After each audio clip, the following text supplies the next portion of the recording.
Hey everyone, this is Karen Waksman, founder of Retail MBA. Today we're going to be talking about what's the role of a retail broker in selling a retail chains. So if you have a great product and you're wondering about working with retail brokers, this training will give you some things to think about in regards to working with them. With that said, let's get started on today's training. Today I'm going to talk about the 5 things you need to know before hiring a manufacturer's rep. So what's a manufacturer's rep? Basically, they're reps who help you sell your products into retail chains and so forth. And they can be epic for your business. They can be phenomenal for your business. But there's some things that you need to consider before hiring them. So let's talk about that. So first of all, just so you know, I was a manufacturer's rep for many years. And since then, I started a company called Retail MBA. And now I've taught tens of thousands of product companies how to essentially be their own reps and make money and so forth. But I also know that there's a lot of value in showing people how to work with the best reps and so forth. So I do understand that a lot of you really want a rep to represent your product. So that's why I create these videos, to really just help you thinking about what it's like working with these reps and how to make money with physical products. Anyways, 5 reasons to consider before hiring a rep. Number 1, not all reps are created equal. What does that mean? Some reps are awesome, some reps are not magical. And the reason I say that is because just because they say they're a rep and just because they let you know that they've sold into all these retailers and they have all these relationships and so forth, it doesn't necessarily mean that they're going to do good work for you. And so you really want to vet them out before you actually work with them, because it just can be complicated for you in your business. So you definitely want to pick the best reps, but note that just because they say all these magical things doesn't mean that they're actually going to execute correctly. So there are things to look out for when you're working with these reps.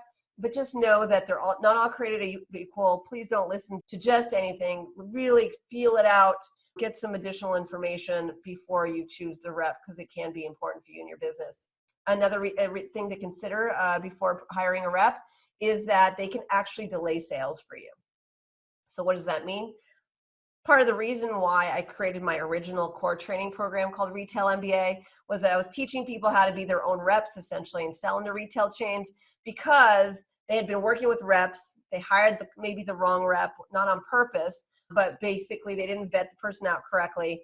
And then 6 months or a year later, the rep didn't really sell a whole lot and so forth. And so they were stuck with their business. And so then they needed to learn other strategies. Basically, it can actually really delay sales if you don't work with the appropriate reps or the best reps for your product type. The good news is that when you do find the great reps, you can make a lot of money and it can be very successful for you and so forth. But think about that. They can definitely delay your business if you didn't pick correctly. Another thing to consider about hiring a rep is that they like products that are already in retail stores. So what does that mean? Manufacturers reps typically are working on a commission-only basis. So if they are representing you, a lot of them are commission only. The really good reps usually have some sort of additional money they expect from you.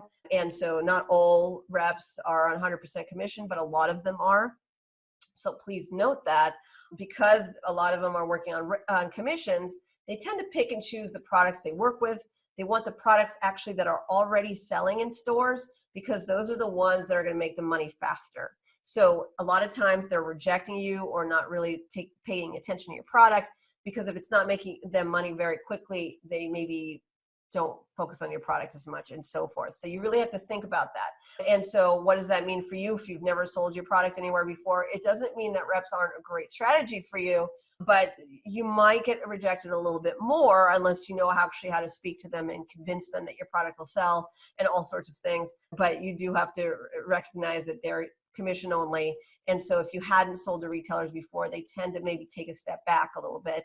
And so that's why I teach how to actually sell to retail chains and so forth in my other programs. But generally speaking, can be great for you, but they do like products that are already in stores because they make money faster.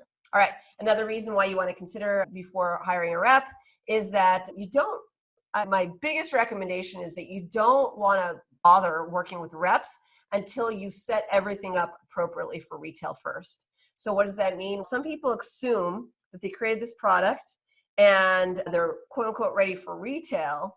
And what will happen is then they immediately want to go and hire a rep to go do all the work for them, which makes logical sense. But sometimes your packaging is off, or your pricing is off, or your marketing collateral is off and so forth, right? And so maybe you don't totally know if your marketing or packaging is off or whatever, and you're approaching these guys and either they're maybe not responding to you and it's because of one of these things, right? Or they'll say, okay, I'll try it out and I'll see if I can get into stores based on what you're currently giving me. And so my recommendation is don't bother with reps unless you really understand and figured that stuff out correctly, because it can be the difference between you making a lot more money with these reps or not. They're not going to really coach you through things. They're going to take your product, maybe give you a couple suggestions. They'll test it out, see if it sells, see if it makes money. They'll get a feel for it, and then they'll move forward or not. But, again, that marketing collateral is supposed to help that sales rep sell, right? So if you don't have great marketing collateral, you don't know what to do and stuff, that ultimately will backfire on you. So you definitely want to learn a little bit more about strategies on how to build out your business correctly before you approach these guys, because they're not going to be running your business for you. They don't have time to really support and coach and educate you. They're looking for quick sales, quick money, and so forth. So do a little bit of the heavy lifting in advance. Really make sure that you have your honed in story and stuff before you reach out to them. The final thing to consider before hiring a rep is that if you're going to actually work with them and you actually start working on contracts and so forth, you definitely want an out clause. And this is one thing that I've noticed for people. They don't limit the time of the contract and they don't have a very high quality out clause and so forth in the contract. And that can be a real problem. The reason that's a problem is, what if you work with a rep and you sign contracts and they are responsible for your product and so forth, but then they don't do a whole lot and then you're stuck with them and then you can't get out of the contract, so you can't sell and they're not doing good work and so forth. So you want some ability to limit that contract so you can see what they're doing, and then also you want to be able to get out if necessary and so forth. And I've had lots of phone calls with people who are freaking out because they signed contracts with people. There was no real out clause. They're not doing anything. You're stuck. You have all this money invested in this product and no one's really supporting you. And you just have to wait it out for the contract. And I really don't want that for you. Now, reps can be epic, but those are 5 things to really consider. As you can tell, that there's some things to think about in regards to working with reps. It's not so black and white as just to hire somebody. In the retail space, it's a little bit unique.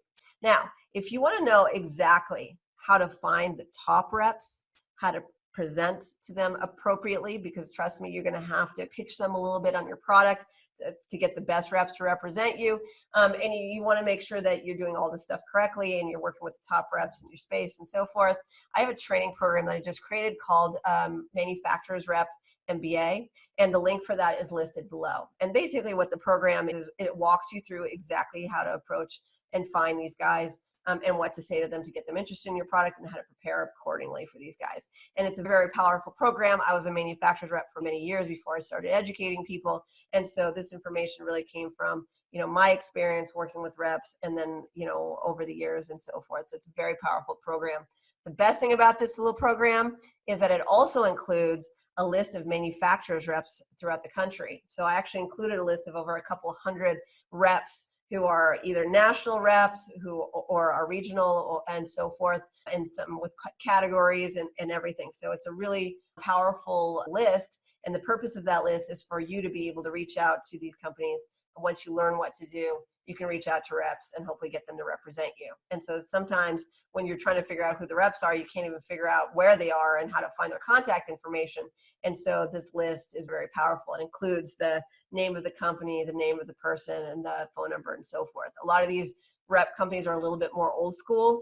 And so, phone numbers and these types of things are a little bit more important than other ways. And so anyways, that's included in this program as a bonus. Anyways, this is Karen Waksman with Retail MBA. I hope this helped you. Please be on the lookout for additional videos I create, or if you want to learn about how to work with reps, the link for that is specifically listed below this video.